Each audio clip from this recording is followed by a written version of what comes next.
fanao Jesosy andranay tonga dia miray izao mihotrena dia miray fo miray aina izao araka ny teniny Jesosy tomponay mahoira ihany izy rehetra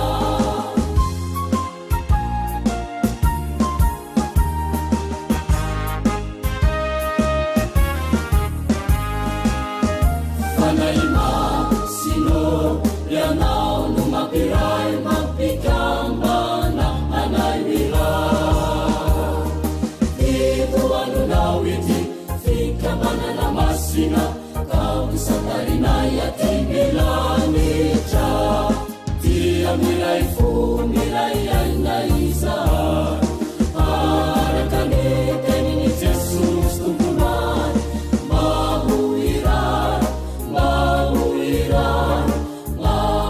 ihany izy rehetra dia miray fo miray aina izay araka ny teniny Jesosy tomponay mahoira ihany izy rehetra mahoira ihany izy rehetra.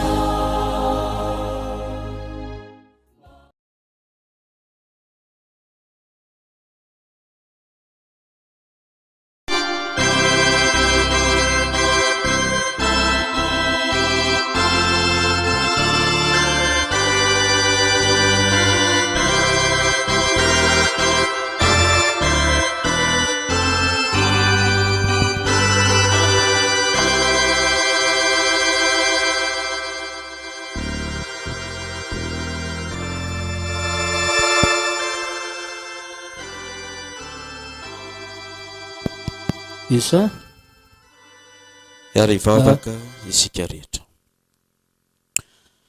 Andriamanitra rainay ao, rainay amin'ny alalan'i Jesosy Kristy ianao. Misaotra anao zahay fa noentinao eto amin'ity tompo masina ity. Ravaravao tsy anakery tsy anapahefana amin'ny anaranao Jesosy Kristy. Izay rehetra tsy avy aminao rehetra, izay rehetra no taritarita ny vahoakanao teto ka tsy mifanaraka amin'ny sitraponao raha vao hoany amin'ny farimy rehetra afo maharitra mandrakizay. Ampanjakao eto ny fitiavana no fiomanana tsara indrindra entinay miandro ny andro farany satria fantatray indray andro any ianao tsy maintsy ho avy eny amin'ny raha hoan'ny lanitra. Andefa izay rehetra tsy nahatoky ianao, andefa mipetsara velatsy rehetra ho any amin'ny farimy rehetra afo maharitra mandrakizay. Fa hanome kosa ny fiainana ho an'izay rehetra nahatoky ianao, ho an'izay rehetra niaritra tamin'ny fitiavana ny fahoriana teto amin'ity izao tontolo izao ity. Dia omeo toko izahay fa raha mahatoky ianao hatramin'ny fahafatesana dia hanay ny satroboninahitra fiainana. Da io ny teninao izay fampizarana eto amin'ity androandroany ity mba ho teny mitondra fiainana ho anay ka tsy handalo fotsiny amin'ny sofinay. Dia amin'ny anaranao Jesosy Kristy manakery avy Nazareta nanaovanay izany vavaka izany. Amen. Ola faly miarabantsika rehetra ry havana amin'ny anaran'i Jesosy Kristy. Tafahoana soamatsara eto amin'ity toby masina ity. Misaotra sy mankasitraka ny tompon'andraikitra rehetra eto amin'izao toby Soatanana izao. Ny amin'ny namezana anjara ny FFPM SPAnta amin'izao fotoana fanombohana izao. Arak'izany ry havana, ny tenin'Andriamanitra izay voalahatra ho toriana amintsika androany dia hitantsika ao amin'ny Matio filazantsara araka ny Matio toko 7:7, Matio toko 5, andininy 7:7 hatramin'ny andininy 9:7. Filazantsara araka ny Matio toko 5, ny andininy 7:7 hatramin'ny andininy 9:7. Matio toko 5 andininy 7:7 hatramin'ny andininy 9:7. Rehefa hitantsika ry havana ny tenin'Andriamanitra dia toy izao mivaky ny teny amin'ny anaran'i Jesosy. Efa renareo fa voalaza hoe tiavany namanao ary mahakalamy fahavalonao. Fa izao kosa milaza aminareo hoe tiava amin'ny fahavalonareo ary mivava ho an'izay manenjika anareo mba ho tonga zanaky ny rainareo izay any an-danitra ianareo. Fa izy mamposaka ny masoandriny amin'ny ratsy fanahy sy ny tsara fanahy ary mampilatsaka ny ranonorana amin'ny marina sy ny tsy marina. Fa raha izay tianareo ihany no tianareo, inona ny valim-pity azonareo? Moana dia ny mpamory hetra aza tsy mba manao izany koa va? Ary raha ny ralahanareo ihany no arabainareo, inona no ataonareo mihoatra noho ny sasany? Moana dia jetilisa aza tsy mba manao toy izany ihany va? Ko amin'izany aoko tanteraka ianareo toy ny fahatanterahany rainareo izay any an-danitra. Amen. Ray masonao manamasinana amin'ny fahamarinana ny teninao ny fahamarinana. Amen. Ry fifoazana malala ho aminareo trany amin'ny fahasoavana sy ny fiadanana avy amin'ny Andriamanitra raitsika sy Jesosy Kristy Tompo. Amen. Ny Andriamanitra ivavahantsika riavana, Andriamanitra be fitiavana, Andriamanitra be famindrampo, Andriamanitra tsy miangatra, Andriamanitra manana fahalemem-panahy sy manana fandeferana be tsy takatry ny saina izay tsy ananantsika olombelona mpanota mihitsy. Andriamanitra mampirotsaka ny ranonorana, na tsara fanahy ianao na ratsy fanahy ianao. Takininona sy takininona ny fahotana vitantsika teto amin'ity fiainana mandalo ity. Takininona sy takininona nefa ratsy vitanao teto amin'ity fiainana ity. Iza nefa tsy olona tsy efa nasinao ratsy, iza ny olona tsy efa nialonanao, iza ny olona tsy efa nieritseretinao izay ampidaraboka ny fiainany. Fa zao ny tenin'Andriamanitra. Andriamanitra mbola mampirotsaka ny ranonorana amin'ny tsara fanahy sy ny ratsy fanahy. Andriamanitra tsy manavaka, Andriamanitra be fitiavana. Anao izay manatrika tenin'Andriamanitra androany, ilay Andriamanitra izay ivavahanao, mamindra fo aminao izy, mbola velona trapa-mijeny ianao. Rano marina efa any amin'ny elo ny toerana misy anao androany. Raha izay nataonao, raha ianao manisa ny fahadalanao sy ny fahadisoanao, tsy voisanao tsony ary zany. Raha izao fotoana izao ny ansana azy. Fa Andriamanitra no mahafantatra an'izany hatramin'ny voalohany hatramin'ny farany. Eny fa nale eritreridratry tianao atao rapitsy sy efa tonga any amin'ny toerana izay nianganao azy. Fa zao foana ny tenin'Andriamanitra, mbola mamindra fo aminao Andriamanitra, mbola be famindram-po Andriamanitra, mbola be fitiavana Andriamanitra. Na marina ianao na tsy marina, na manaraka ny tenin'Andriamanitra ianao zany na tsy manaraka ny tenin'Andriamanitra, mbola mpamindra fo Andriamanitra, satria mbola eto amin'ity tany ity ianao. Mbola miala nenina isan'andro Andriamanitra riavana, mbola mamindra fo sy be fitiavana aminao isan'andro Andriamanitra. Io tenin'Andriamanitra io, io tenin'i Jesosy teo atendrombohitra io no tsalony Matio tsara, tafalatsaka ao anatin'ny folo Matio zany, izay atserovany Matio ny tenany amin'ny mampamory hetra azy. Olona mpanavakavak'olona izay tia azy ihany no tiany, izay mahatolotolotra kely azy ihany no tiany, izay azahoany tombontsoa manokana ihany no tiany, izay azahoany fiainana sy fiadanana ranofy ihany no tiany. Ary tsapany Matio tsara zany tenin'i Jesosy zany, tafalatsaka ao anatin'ny folo Matio zany, ka tsy adininy Matio no napirakitra an'izany tenin'i Jesosy zany tao anatin'ity filazantsara nosoratany Matio ity.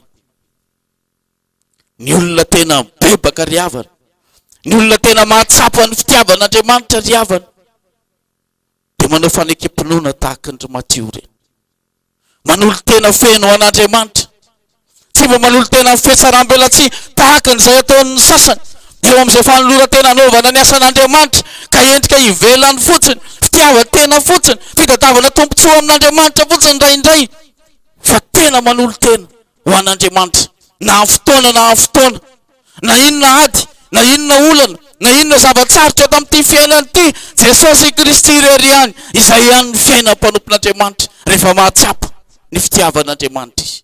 Ary izany no nataon'ny Mateo eo ampanongorona karena, eo ampangorona ambola, tsy nieritseretiny tsony izay ho tombontsoany androany sy ny rapitso, fa ny fatany dia zao lehibe lavitra noho izay ho azy ny androany sy rapitso, Jesosy Kristy izay tonga eo anatrehany. Nomen'Andriamanitra azy maimaipoana Jesosy, naseho an'Andriamanitra mamaim-poana tamin'ny Matio ny fitiavan'Andriamanitra ao amin'ny Jesosy Kristy be fitiavana no raisan'ny Matio tamin'ny fanetreteny zany. Tsy nieritreretin'ny Matio tsony ny raha-pitso tahakan'izay ataontsika kristianina, mbola manany androany, mbola manany ampitso ary nananarana Jesosy aza dia ho tombontso raha-pitso no antony. Mametraha fanontaniana amin'ny tenanao ianao ry havana amin'ity androandroany ity. Inona ny antony atongavanao eto? Ny tombontso raha-pitso ve? Ny tondram-bavaka ny raha-pitso ve? Ny tondram-bavaka n'izay ho azonao amin'ny herinandro sy amin'ny herintaona sy afaka 10 taona ve? Fanangonan-karena ve no anarahanao an Jesosy Kristy? Izaho milaza aminao androany, raha hitady valim-bavaka avy amin'ny Jesosy Kristy ianao, ny fitiavana angatahana. Io ny tsara indrindra, io ny valim-bavaka tsara indrindra. Ary io ary nefa nilazain'ny Paoly apôstôly ny aminy hoe na iza maniry ny fanomezam-pahasoavana tsara indrindra dia ampahafantariko anareo Paoly fa fitiavana zany. Fa nahiteny tahaka ny fitenin'ny anjely aza ozy Paoly apôstôly, ary nanotenako ty mihitsy ary nahatolo-kodorana mba hanaporofona amin'ny olona fa manompo an'Andriamanitra tsinitsiny zany raha tsy ataoko amin'ny fitiavana. Dia ny voalohany fitiavana an Jesosy Kristy, ary ny faharoa ny fitiavako ny namako. Ny mpanompon'Andriamanitra manolo tena amin'ny asan'ny tompo ry havana, mpanompon'Andriamanitra velona amin'ny fitiavana. Tsy mpanompon'Andriamanitra pakahalan'ny namany izay miara-manompo aminy, tsy mpanompon'Andriamanitra be fialonana ka ananao izay andatsaka ny mpiara-mianasa amin'ny daholo. Fa mpanompon'Andriamanitra be famindrampo, be fandeferana, mpanompon'Andriamanitra mahatsapa fa izy dia raha tsy fanaka nefa nandatsahany Jesosy ny ranonorana mamepona, nomeny Jesosy fitahiana, nomeny Jesosy hanina hohanina, nomeny Jesosy ankohonana ary mbola nomeny Jesosy anjara fanompona.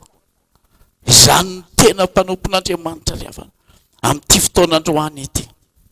Ampianarin'i Jesosy amin'ity tenin'Andriamanitra ity ianao androany. Hoy ny tenin'i Jesosy, tiavany namanao ary indrindra tiavany fahavalonareo, mivavao an'izay manenjika anao ry havana. Mampalahelo, mampitomany, mahakivy ny fanenjehan'ny olona atsika indraindray. Indraindray ianao mety ho reraka ihany, na ny ankonanao mety hanenjika sandrabiraby anao, anao tsinitsinanao mihitsy aza amin'izay fanarahanao an Jesosy Kristy. Ny fianakavinao, ny namanao, ny mpiara-miasa aminao, maro no mety hamely. Fa hoy ny tenin'i Jesosy, mivavao an'izay manenjika anao. Zavatra sarotra tanterahana zany, zavatra tsy takatra ny saina izany. Fa saingy izao maniry ilay fanomezam-pahasoavana tsara indrindra avy amin'ny Jesosy Kristy dia ny fitiavana zany. Na ny aina tamin'izany Matio tao aorianan'izay nahatsapany an'izany tenin'i Jesosy Kristy zany. Ny aina tamin'izany ny apôstôly tao aorianany nahatsapany izany famindrampo nataon'i Jesosy tamin'izy ireo zany. Ny aina tamin'izany ny apôstôly Paoly tamin'ny nanaterahany anjara fanompona. Ka na inona kilema misy eo amin'ny toe-bata amin'ny Paoly apôstôly, na inona zavatra manakana amin'ny Paoly, na tsy fisiny zany, na atsika zany, na hafanana be zany, na oram-baratra zany, na miakatra telo-bohatra zany, na anetsefatsefaky ny aram-bato zany, naiza dia zao manakery manam-pahefana ao anatin'ny fon'ny Paoly apôstôly ny fitiavan'i Jesosy Kristy. Ka tsy ahoana ny zavatra rehetra, tsy merikerika izy amin'ny zavatra rehetra, tsy matahotra izy amin'ny zavatra rehetra, manana fanentanana amin'ny mpanompon'Andriamanitra tahaka ny Matio sy ry Paoly apôstôly, fa indray andro hoany homeny trompo azy ny satroboninahitra fiainana. Ry kristianina malala, ry fifoazana malala, eto amin'izao toerana masina zao isika, nanondrenan'i Jesosy an'ity tobo masina ity, anisany nanondrenana ity akoatr'izay amonjen'ny mpanota tsy mety mibebaka, dia zao ny ampanjakan'ny fitiavana manomboka eto amin'izao toerana zao, manerana ity faritra rehetra ity, manerana firany atsika rehetra, ary manerana izao tontolo izao. Matoa averin'Andriamanitra foana ho toriana eto amin'izao tobo masina izao ny resaka fitiavana, dia Andriamanitra mahatsapa fa maro ny kristianina tsy mahay miaina amin'izany. Fiatsaram-bela tsy fotsiny no amponan'Andriamanitra. Tao mifampijerijery, tao mifanara-maso, tao te hifamingana, toa tsy te haniry fandrosoana mihitsy amin'ny fanjakan'Andriamanitra fa ny tenany ihany ny tiany androzy dia izao ny fantarinao androany. Ny kristianina te ho any an-danitra kanefa tsy manam-pitiavana dia ny elo ny tandrify azy. Rehefa tonga ny riavana ny andro farany, araka ilay tongon-kiram-panahy iraintsika teo, ho avy eny andrao-any lanitra ny tompony voninahitra, hitsara ny velona sy ny maty rehetra izy, andefa izay rehetra tsy manana fitiavana, andefa mipetsara velatsy rehetra izy, hijaly any amin'ny helo maharitra mandrakizay. Mino afa tsy maniry an'izany ianao, tsy malahelo ve ny fonao, ianao sy ny fitafy fotsy tsara tare izay hitafinao ho atsipin'Andriamanitra any amin'ny helo maharitra mandrakizay, ary hijaly tsy misy fiafara. Androany miantso anao ny tompo mba hiverina eo anatrehany, angataka amin'i Jesosy hitalao mafy aminy, hilona amin'ny tenin'Andriamanitra mba hatonga an'Andriamanitra hampaniry ny finoana izay miteraka fitiavana ao anatin'ny fonao, mba izany ny sitrapon'Andriamanitra. Dia hiomana ve ianao hiandro ny fiavian'i Jesosy Kristy eny amin'ny raha ho any lanitra, miomana amin'ny fitiavana ry havana. Jereo izay ny ainanao androany, jereo izay ny ainanao homaly, mba tia miaina amin'ny fitiavana ve ianao, mba tia manampy ny namana ve ianao. Firifiry no milokaloka eo anaten'Andriamanitra, tiako ianao Jesosy Kristy kanefa tsy mitia an Jesosy kory amin'ny fiainana. Firifiry no miloka eo anatrehany namany, hanampy, hanao asa soa, hanao asa tsara, hifankatia kanefa tsy misy fitiavana kory hitan'Andriamanitra. Andriamanitra manatrika ianao androany ry havana. Jesosy Kristy mandinika ny fonao, mandinika ny voateraka ao izy, ary mitomandry sy malahelo isan'andro izy, ianao mifaly tsy miliba amin'ity fiainana ity, tsy malala maneho fitiavana amin'ny namana kosa. Jesosy Kristy mitomany, malahelo izy, malahelo fantatra izy satria matahotra izy, sao dia ho atsify ianao indray androany. Tsy misy famindram-pony ry havana rehefa tonga ny tompo indray androany. Fotoanan'izao, fotoana fiverenana aminy izao, fotoana ny fibebahany izao, miala amin'ny ratsy fanao. Aza dia miantehitra foana amin'ny hoe Andriamanitra mamindra fo ka mandatsaka ny ranonorana amin'ny ratsy fanahy sy ny tsara fanaka ho ianao hoe mbola amindram-fo ihany ary rehefa tonga amin'ny fahafatesana. Tsy ary havana, famindram-po mandra-pahatonga ny fahafatesana. Ialan'Andriamanitra nenina anao izany, anehoany fa tianao izy, ka dia mamindra fo sy miala nenina aminao izy isan'andro, fa rehefa tonga ny fotoana andrahody izy fanantenantsika. Miala amin'ny ratsy ny tenin'Andriamanitra, miverena ry havana amin'ny Jesosy Kristy, miverena marina aminy, aza miverina amin'ny endrika ivelany fotsiny. Andriamanitra mahafantatra izy, mahafantatra anao. Miverena ao amin'ny Jesosy Kristy.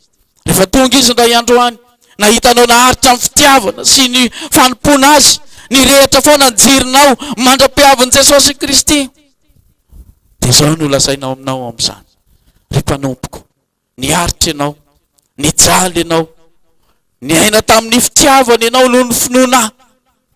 Tsapako izany, hitako izany teo amin'ny fiainanao avy manatona. Endro ny sady-boninahitra fiainana izay efa misy ny anaranao vao omako efa ela, ho satroako anao izany, midira amin'ny fiainana mandrakizay. Amen. Voninahitra ao an'Andriamanitra ray zanaka ary fanahy masina izay hatramin'ny taloha indrindra koa mandrakizay. Amen. Hitsangana ray solony fitahina. Ao amin'ny rehetra ny fahasoavan'i Jesosy Kristy tompo sy ny fitiavan'Andriamanitra ray mifampiraisana amin'ny fanahy masina. Amen.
fitiavanao ry Jesosy tiandranay tonganjianiray izao mihotrina dia miray fo miray aina iza araka ny teniny Jesosy tomponay mahoiray mahoiray mahoiray anizy rehetra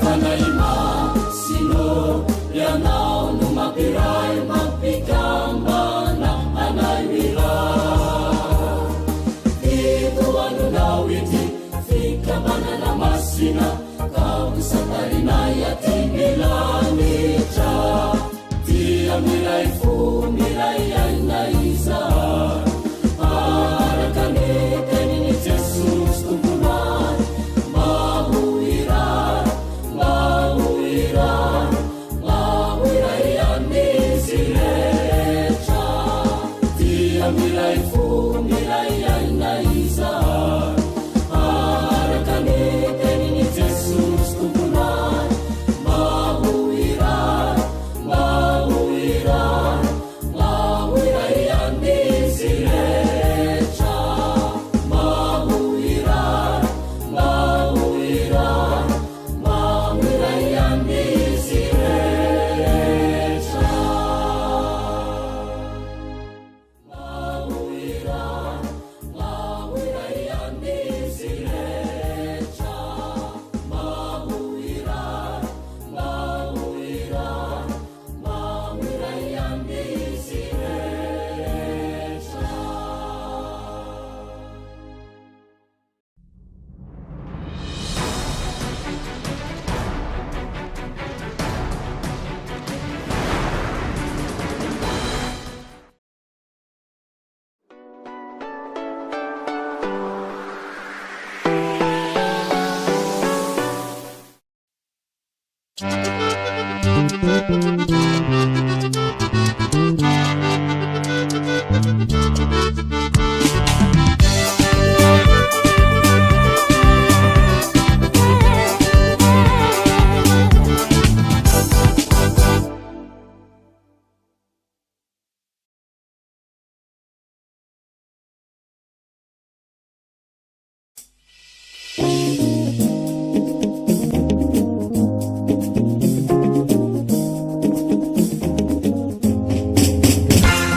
Anche una marasuglia!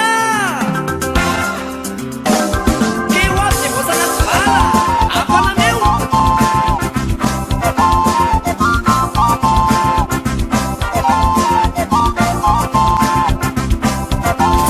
possiamo arrivare alla ottimizzazione di anni torna di fila la mapurua sera curavo all'ottitera sera fakelluko all'ottitera Omijali masuku nyakantuniru zavaboary tomitony ny foko ndraindra ireo ataoko sary